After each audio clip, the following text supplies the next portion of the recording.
that's an example of something that nobody tells you about when you have children. And you're going to have to struggle with a stroller. Now, she had a partner, a husband or something, and another child. But let's say she was a single mom, or let's say she was out doing her, daily chores and shopping or sightseeing, and her husband was not with her. But hey, girl. But anyway, it's a struggle to, maintain a stroller, to pack it in the car, or to fold it up, but to bring it down the steps. So that's a pretty good introduction to my video. And, I'm at Central Park West, and I have a prepared speech, some discussion, if you will, on antinatalism.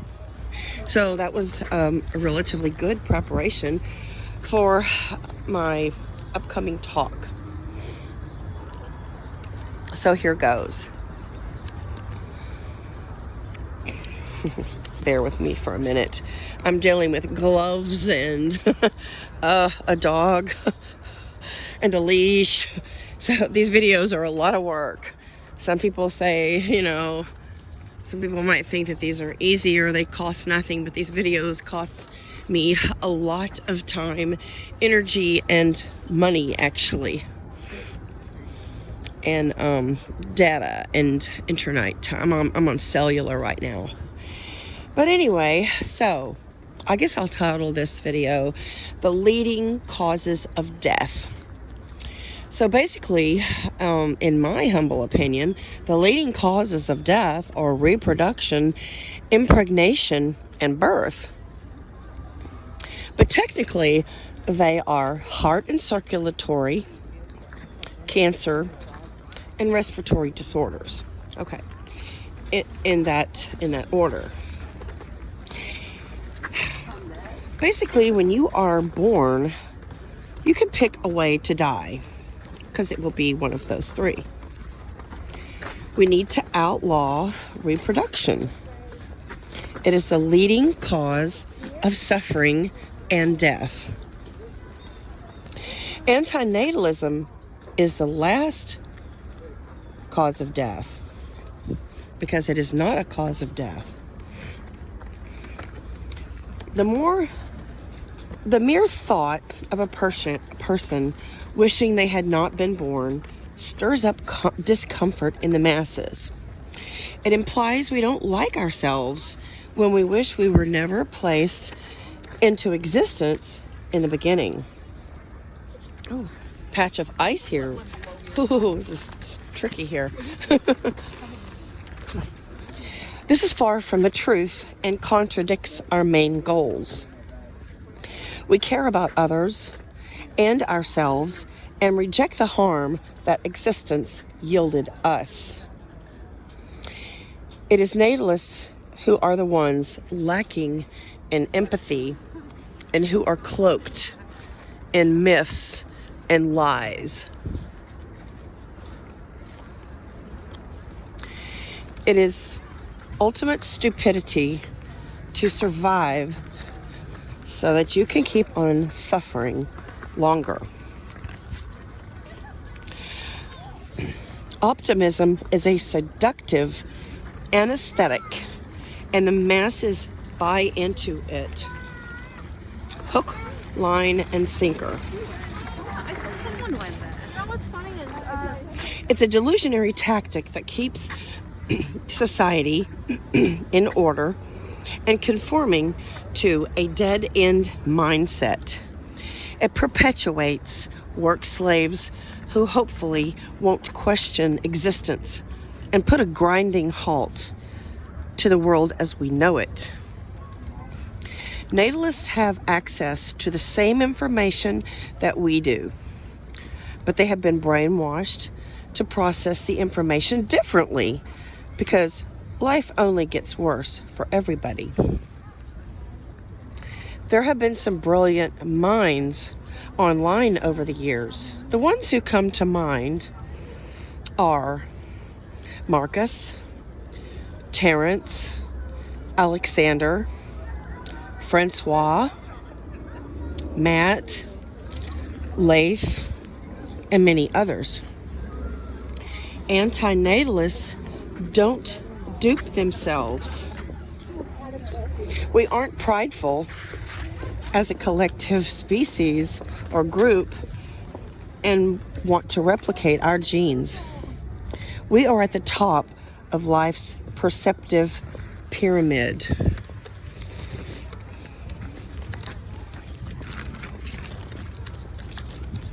For the developed mindset, the antinatalist set, traditional therapy of trying to brainwash you to an optimistic way of thinking will only disappoint. Perhaps life coaches are more on track with reality, inspirational or helpful. Antinatalists are too woke and aware to be sold a type of doctrine that tells them that their mindset distorts their perception of life, and that if they just adjust their thinking through modes of therapy, they will see the light and recover. Reject pessimism, unleash their depression, and live happily ever after. But wait, we know our perception is raw, unedited, pure, and authentic, and we cannot be hoodwinked into thinking our thoughts. We cannot be deceived.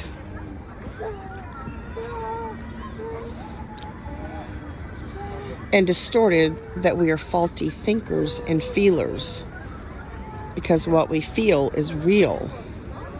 This is a form of psychological abuse. It's gaslighting. So, psychotherapy is outdated. It isn't working. It perpetuates doubt and suffering and frustration. Mental health providers have narrow and subjective perspectives. We refuse to look at life with rose-colored glasses. Our parents, siblings, and friends suffer and die. Our goldfish are found floating in the tank. It rains on our parades. We get sick during holidays, and our favorite scarf gets stolen or lost. Our friends move west, and our homes flood. Our eyesight deteriorates. Our grandparents get strokes, and we endure huge losses and physical pain. One of the most disappointing aspects of life is the people we are involved with. People are a poor way to invest one's energy in. They are fragile entities, and they will disappoint. I've found personally that hobbies, books, the internet, music, education, and food to be far more reliable. We all disappoint. Everything is temporary and changing. So now I have a quote here. I'm not really sure who did this. I might have seen it on Facebook or something. And here's a woman ice rink, which is trying to struggle with my dog and the gloves and a package and my wallet and the video and my paper and my hat and the cold. So yeah, this is a lot of work, and I know you cannot personally feel that, and it would take a super yeah, that's my dog shaking. So it would take a super empathetic person to actually feel what I'm going through right now in order to present this video and create this video. But here is the Here is the quote.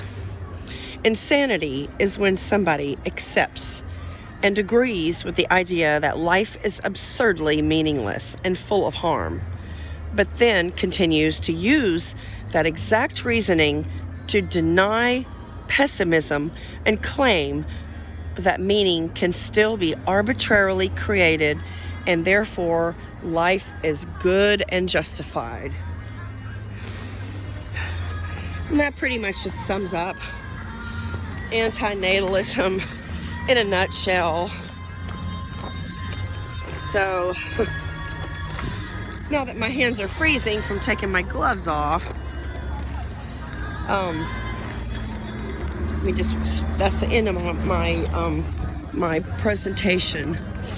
So I'm just gonna taper off the video with some footage of Central Park, because today it was slightly warmer.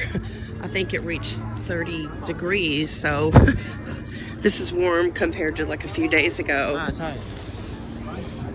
And I would never try skating out there. The ice would just be too cold. And, you know, the skates that they rent to people are very dull. They're not sharpened, and they're very, very difficult to cut the ice and to use an edge when the ice is extremely cold. Because, you know, I'm an ice skater. I'm a figure skater. So, I love figure skating, I love roller skating, but certainly not on cold ice, especially not on outdoor ice. Outdoor ice, oh, now she sees a squirrel. Now, she's usually not seeing squirrels, so she's trying to like pull me. Hey.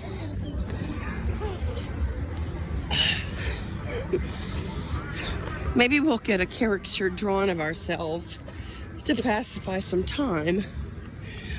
I love artists. Oh, look at the beautiful bridge. There's another dog over there.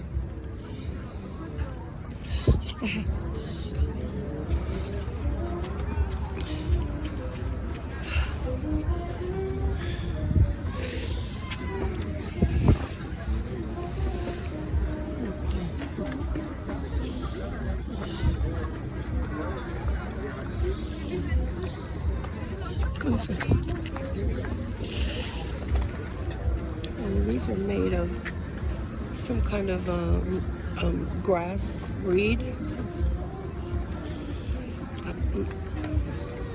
These are greeting cards.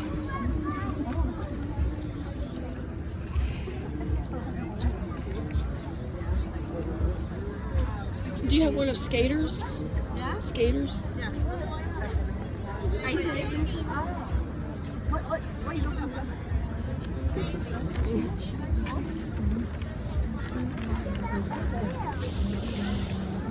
Oh, I like that. I really like this.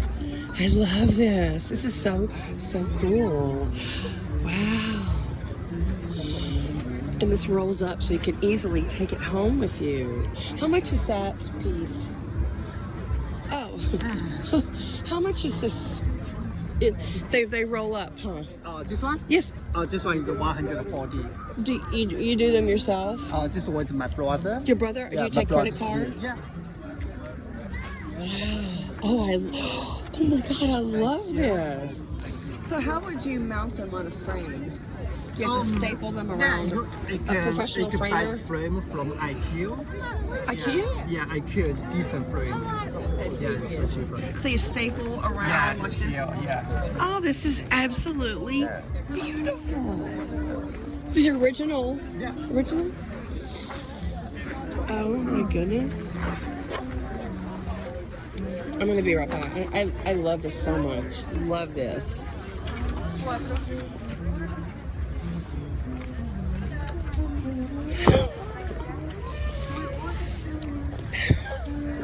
Hey. Yeah, I'm definitely getting one of his. Oh, I love that. Look from a distance. It's really stunning. I love to do my own art, but I actually value other people's art. I just love seeing different ways that people create artwork. And this is it's getting to be a long video, 15 minutes. But I'm only here a short few days, so look how much space this stroller takes up. Just another carbon footprint. We are all carbon footprints. However, when somebody reproduces, you know, it's just explosive. And it's just unfair to the potential child. It's extremely unfair because they did not consent to be placed into existence. And even though we do enjoy, you know, many pleasures about life, those pleasures are very temporary, and from exclusively everybody I know, their mental and physical hauntings are sometimes just overwhelming and unbearable. I know only literally one person who is not really bothered by his own existence, and he has yet, you know, another form of a disorder or behavioral disorder or personality disorder. So that's what camouflages his mind, and that's what anesthetizes him. So this is a huge rink. Now I really would love to skate here, but I would have to bring my own ice skates because they're sharp, and you know, they're much higher quality than rental skates.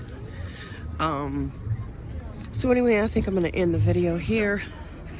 You got a very good view of Central Park West, and thank you for watching this far. If you have, and please subscribe if you haven't, and happy holidays.